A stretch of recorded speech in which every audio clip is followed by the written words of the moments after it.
This season in the Championship, I really think we could be in for an all-timer in terms of the relegation battle with how competitive the league's looking, particularly in the bottom half, or at least those clubs that we're predicting to be in and amongst that region of the table. Predicting 3 clubs that you confidently think will go down at this stage, I think is a pretty tough thing to do. In today's video, we're going to be taking a deeper look into the potential relegation battle in the Championship for this upcoming season, and I'd be interested to get some of your guys' takes on this one in the comments down below. Now, of course, when I say things will be competitive down at the bottom end of the Championship this season, one club that I don't think anyone can say that will apply to is Sheffield Wednesday, unfortunately, and we've had even more developments coming out about Wednesday over these past few days. So following months of speculation, we have finally had today confirmation that Danny Röhl will be leaving the club. He's left by mutual consent. There were so many U-turns regarding the Danny Röhl situation all summer, but I mean, at least that's one thing that's resolved now. But Sheffield Wednesday are seriously lagging behind the rest of the league right now, and in their current state, there's not a lot the club can really do under this ownership, that is. It's also been reported by the Star today that Sheffield Wednesday are once again on the brink of breaching the EFL's 30-day rule for the second time this year regarding late payments. If that is the case, that would lead to an extension in their current transfer embargo, which means they wouldn't be able to pay a transfer fee for a player until the summer of 2027. Looking at their current squad in the state that it's in right now, I mean, this team is completely down to the bare bones, and we're likely to see more departures from this side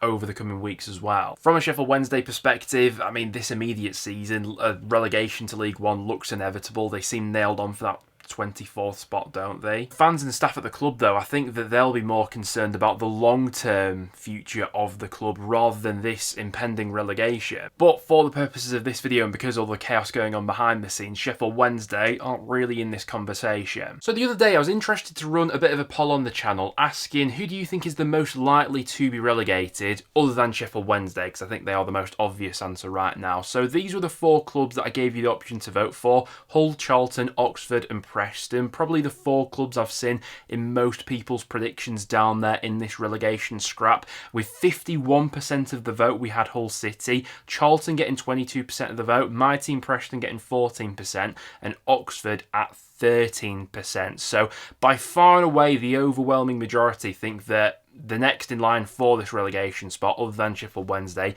is Hull City. And you have to feel like that's because of external factors away from the football pitch. Obviously, earlier this month, Hull were hit with a 3-window transfer embargo. Now, it is worth stressing that Hull have appealed that, and we should learn the outcome early next month. So in the coming days, we'll probably learn whether or not Hull have been successful in their embargo appeal or not. What I do think is worth stressing, and when looking at this squad that Hull are currently working with going into next season, I do think there is still a reasonable amount of quality here, and it's definitely a squad which is good enough to get away from the bottom 3. I certainly think they'll be there or thereabouts, but what could kill them between now and the end of the window is if this embargo is still going to be in place. Hull are going to have sanctions on them. A lack of firepower and in the final third is really where I think their shortcoming could be. Currently, it's only really Kel Joseph who they've got in that department, who, to be fair, they did spend quite a bit of money on, but I'm just yet to be convinced by that he's got that quality to really deliver consistently in the Championship. I think he's got the physical attributes. I think he can get around and move quite well for someone who's about 6'1".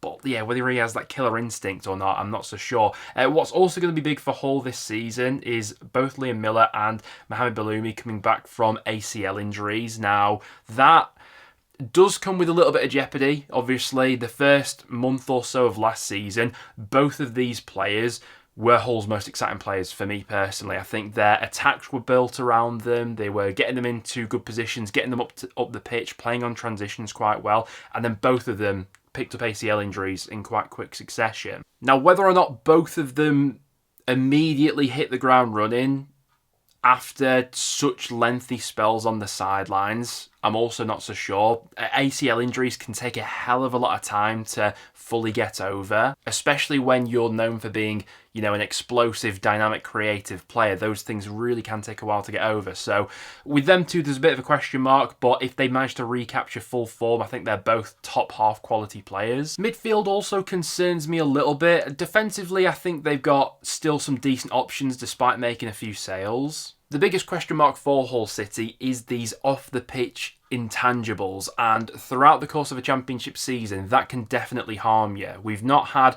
stability in terms of, a managerial team at Hull City over these past few years. It's very much being chop and change each year. Obviously, it's Sergei Yakirovich coming in as their boss this season, someone with a decent CV, but who's to say if Hull, don't start this new season quite poorly, is he going to be afforded a decent amount of time to get his ideas across, or is it going to be another chop and change job? That's where I think a lot of the concern comes with Hull right now. Now on this poll, Charlton were then the second most tipped side for relegation with 22% of the vote. They definitely had probably the most to do of any club, coming up from League One last season in terms of strengthening their squad, making it competitive for the Championship. But boy, have they been making a splash in the transfer market, with considerable fees being spent on the likes of Charlie Kelman, Ro Apter, Tanto Alafe, Thomas Kaminski. They got Joe Rankin Costello from Blackburn. Also used the free agent market to their advantage as well, with pickups being the likes of Sonny Carey and Mari Bell. The loss of Thierry Small wasn't ideal, but I think they'll feel like they probably covered for that position with the incoming of Apter from Blackpool. Now obviously it is a lot of change all at once, and Charlton could definitely be in the boat of having a bit of a slow start to the season because they're trying to integrate so many players into the starting 11 at once. But Nathan Jones is no mug, and he certainly knows how to do things at this level and get a side competitive. I'm still not convinced that Charlton, even with all of this business, have done enough to,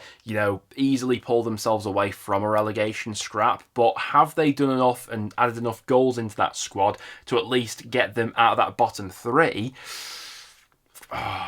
I think it's tough to predict them to go down right now, especially if you consider they're probably going to spend more between now and the window closing, and could still utilise the loan market to their advantage as well. Then with slightly less of the vote from you guys, thankfully, we had Preston with 14% of the vote for being relegated in this upcoming season. I'd say from a North End perspective, the transfer window started out on really quite a positive note. We were really proactive in the early weeks of the window, particularly picking up players on free transfers, but in recent weeks especially, it does feel like we've hit a bit of a brick wall, and the shortcomings in this current Preston squad, I think, are absolutely obvious for everyone to see. Now, from a defensive standpoint, I do think that North End are in better shape than we were last season. I think Daniel Everson is an obvious upgrade on Freddie Woodman. Jack Walton is an obvious upgrade on Cornell, who we obviously had to stick in net at the back end of last season because of Woodman's injury. Gibson, who we obviously signed back in the January window, but I think he's an upgrade on Liam Lindsay. Thierry Small, I wouldn't really class as a defensive option, but he's someone in that almost Ken Kessler-Caden role where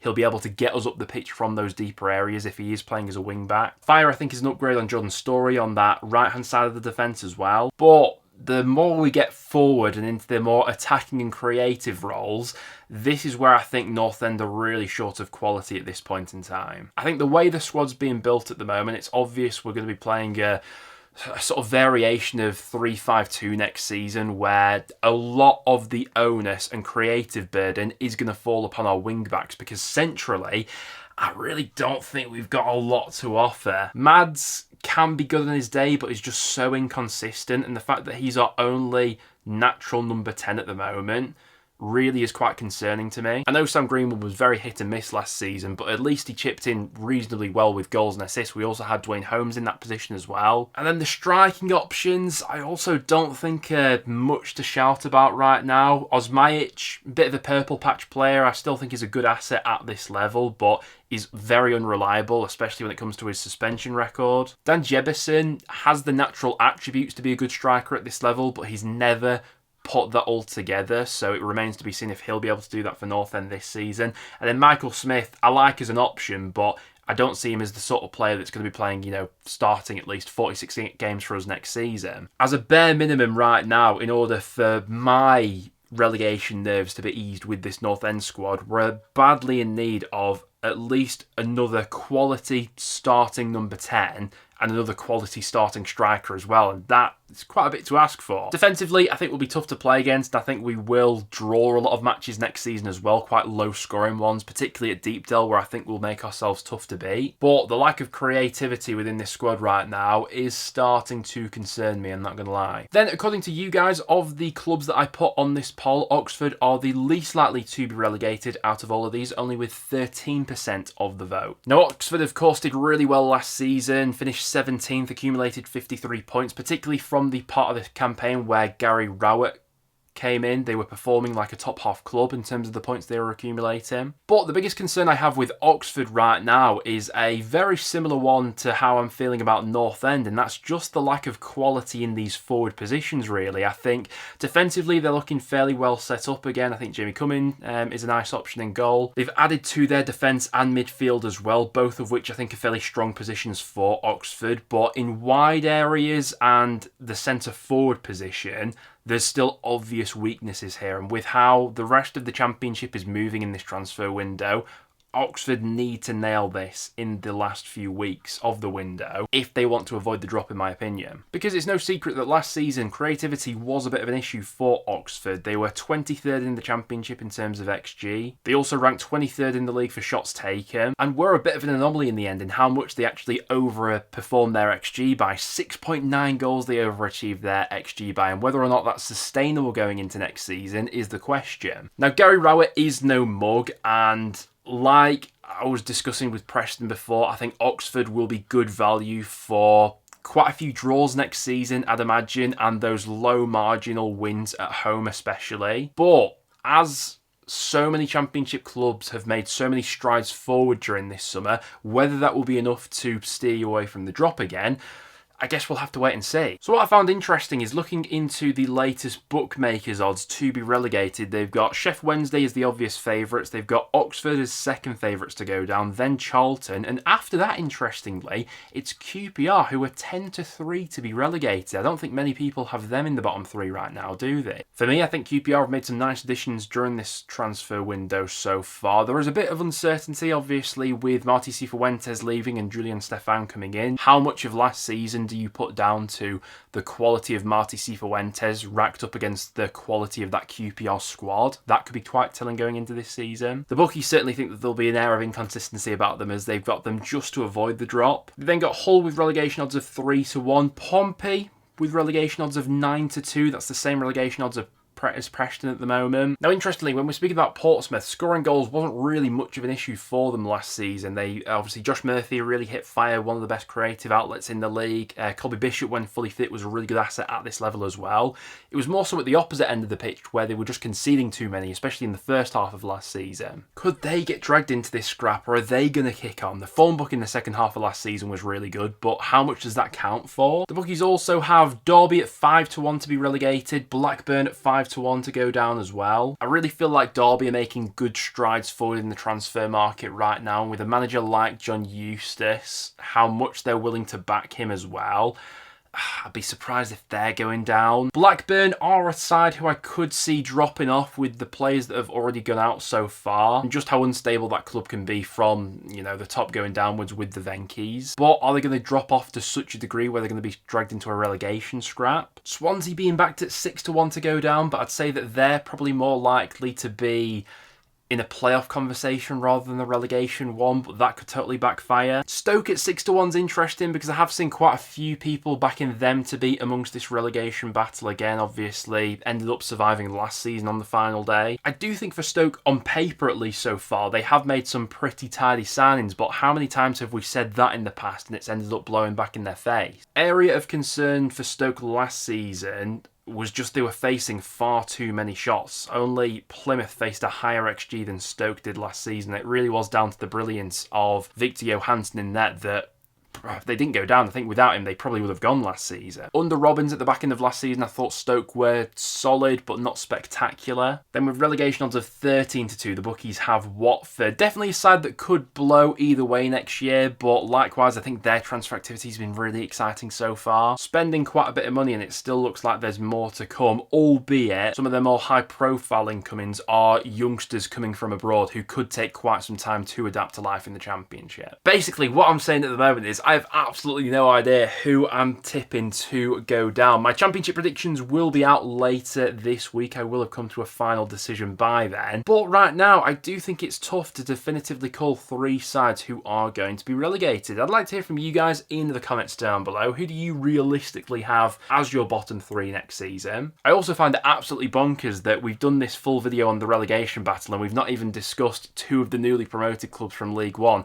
those being Wrexham and Birmingham, because they're just not being tipped to be in that conversation, are they? I don't know though, it's one to think over. If you guys did go on to enjoy the video, make sure to drop a like. I look forward to reading some of the discussions in the comments down below as well. Other than that, that'll wrap it up for today's video though, and I'll see you all in the next one.